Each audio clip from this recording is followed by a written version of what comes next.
Welcome back, everybody. This is Pucks from the Pine Tree Pod. I'm your host, Benjamin Kennedy. Thank you so much for joining us again today. Hope everybody's having a great week out there.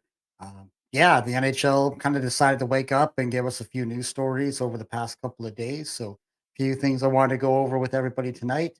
But before I do that, just wanted to say another big thank you to Ace from Running with the Devils podcast for joining us last time.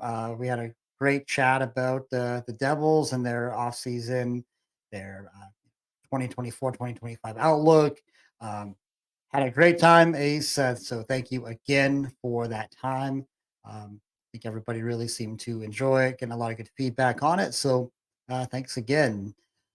Yeah, over the last couple of days for me, just from a personal note, had a little bit of a work trip up into New Hampshire and yeah, had some just really fun car issues over the last couple of days. Um, yeah, brand new car. I think it was a GMC Terrain company car, 7,400 miles, and the transmission blows. Just like I'm like 20 miles south of Concord, New Hampshire. For those of you not from the area, it's the state capital of New Hampshire, and um, yeah, 7,400 miles blows it out. So tow truck, takes a couple hours, end up with a rental car probably for the next 4 or 5 weeks. So, luckily it's all under warranty and company takes care of it. But really happy to be home. Really happy to have gotten through that. It was been a little bit of hell the past couple of days for me. So definitely happy to be back in Maine, back home here, and talking to you, wonderful people out there. So I'm going to start with the Toronto Maple Leafs. Some interesting news today. Obviously, they had a press conference this afternoon with the captaincy being shifted to um, Austin Matthews. Uh, Really, this had been percolating for a few weeks. You heard some rumors this summer that this was something that might happen. This was being discussed.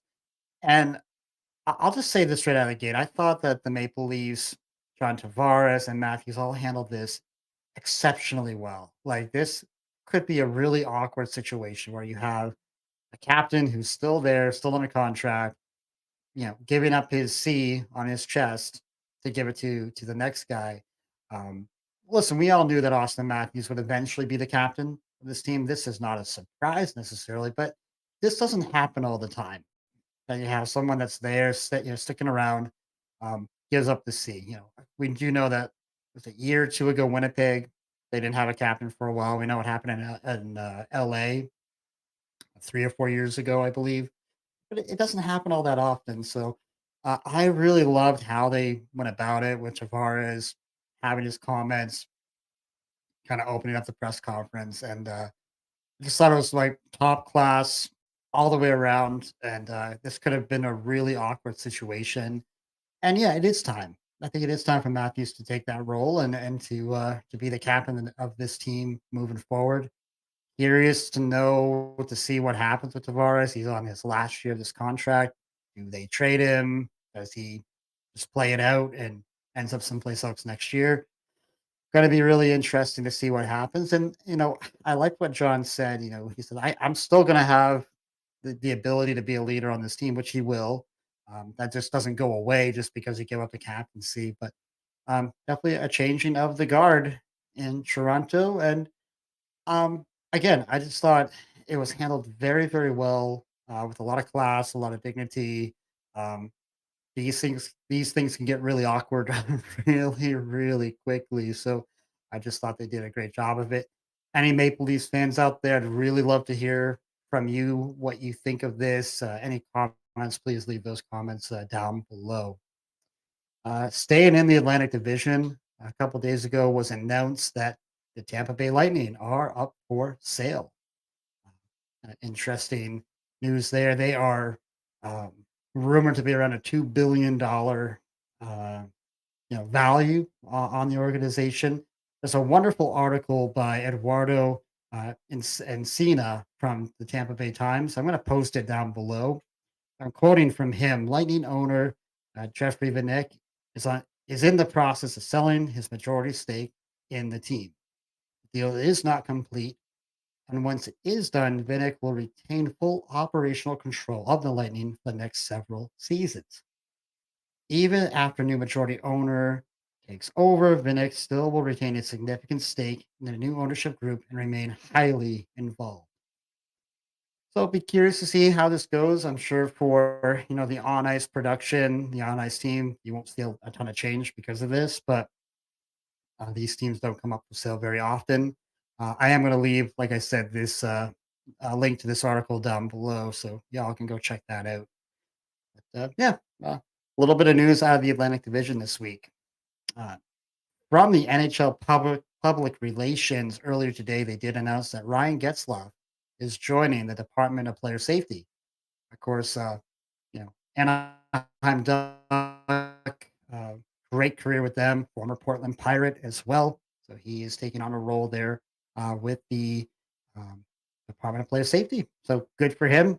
I think he's been involved with the Ducks over the last few years, or last couple of years since he retired. But uh, good opportunity for him to stay in the league and have a good role. A very important role, very important department. We all know that player safety is just becoming a more important piece, and so good for him. Um, More news: St. Louis Blues tendering RFA offer sheets to two Edmonton Oilers a couple days ago. Again, something you don't see every year, but they make an offer to defenseman Philip Broberg, 23-year-old, and 22-year-old forward Dylan Holloway. Uh, So again, we don't see this very often, but Edmonton does have until the 20th of August to match. Um, Going to be curious to see what Edmonton wants to do here. These are two younger players in their organization, and as of today and as of recording, money's a bit tight, and they are $7.23 million over the salary cap for this coming season, according to Puckpedia. So they would have some maneuvering they would have to do to make this happen. Um, of course, if they allow the players just to go and sign those contracts in St. Louis, there would be some compensation coming back uh, to the organization. But again, these are two younger guys that could be building blocks for the future. So, going to be wildly curious to see what Edmonton decides to do. The whole RFA piece and how it operates. If you guys want to learn more about it, there is a really good article by Byron Murphy from the Sporting News that's out there. Again, I'll leave that link down below as well, so everybody can go check that out. We do have a trade also from a couple of days ago between Nashville and Pittsburgh. Um, Pittsburgh getting forward Cody Glass from Nashville, along with a 2025 third round pick and a 2026 sixth round draft pick for Jordan Frasca, ECHL player for Wheeling. Played 40 games for them last season, had 11 goals, 22 assists, and 33 points. Did play 3 games up in Wilkes-Barre, Scranton for the AHL club. He's a 23-year-old forward. Cody Glass last season played 41 games for Nashville at a 6, 7, and 13 line. Looking at some early comments on the socials, a lot of Nashville fans, from what I could at least see, seemed happy that he was on his way out the door. I'm not going to pretend to know too much about you know what he meant to the team or what this move is all about, but he's a young enough player that maybe Pittsburgh can get him going a little bit. And I think for Nashville, obviously they clear up a little salary cap for themselves, and um, yeah, so just kind of nice to have a little bit of news out here in the middle of August as again things get really really quiet. So it's been kind of a busy week for the league. So that's very good, very cool. I do want to give a little bit of an update for the Mariners Hockey Report podcast and Black and Gold Productions that we've talked about here in the past, but we are developing this new podcast. We are, again, under development right now. We're looking at an early September launch um, where we'll cover some season previews and roster construction all around the Maine Mariners. as their season gets close to coming underway. So all that's being in the works right now. I know I've gotten some questions about it, but we are looking at an early September launch for that. I did put out my first Mariners article at blackandgoldhockey.com. Again, that's another one. I'll leave the link there down below so you guys can go check that out. But that's black and gold. So that's black, the letter N, gold, hockey.com. I'll talk a little bit about the Mariners and some of their changes throughout the season. So go check that out. Definitely appreciate that support. The Mariners have signed a couple of players since we last talked. They added defenseman Justin Bean. Last season, Justin played in Hungary, but in his career, he's played a total of 109 games at the ECHL level with Cincinnati, Wichita, and Tulsa, where he's had 4 goals, 30 assists, for 34 points over those 109 games. The team also added forward Nick Germain. Uh, did play for the Mariners back in 21-22 and 22-23 seasons.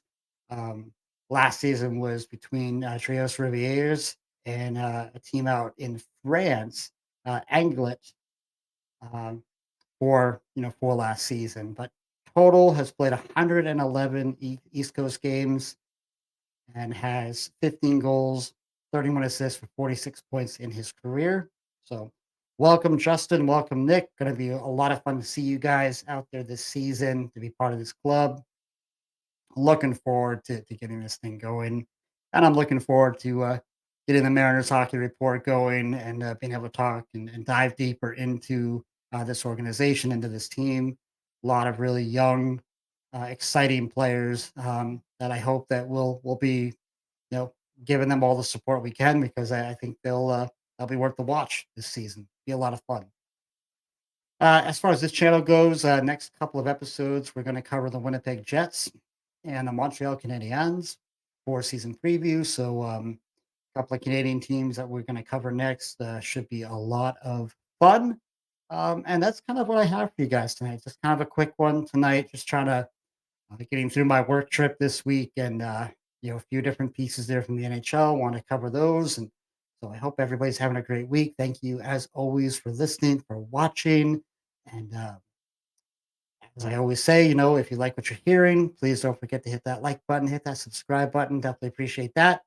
And until next time, be kind, show love, and God bless.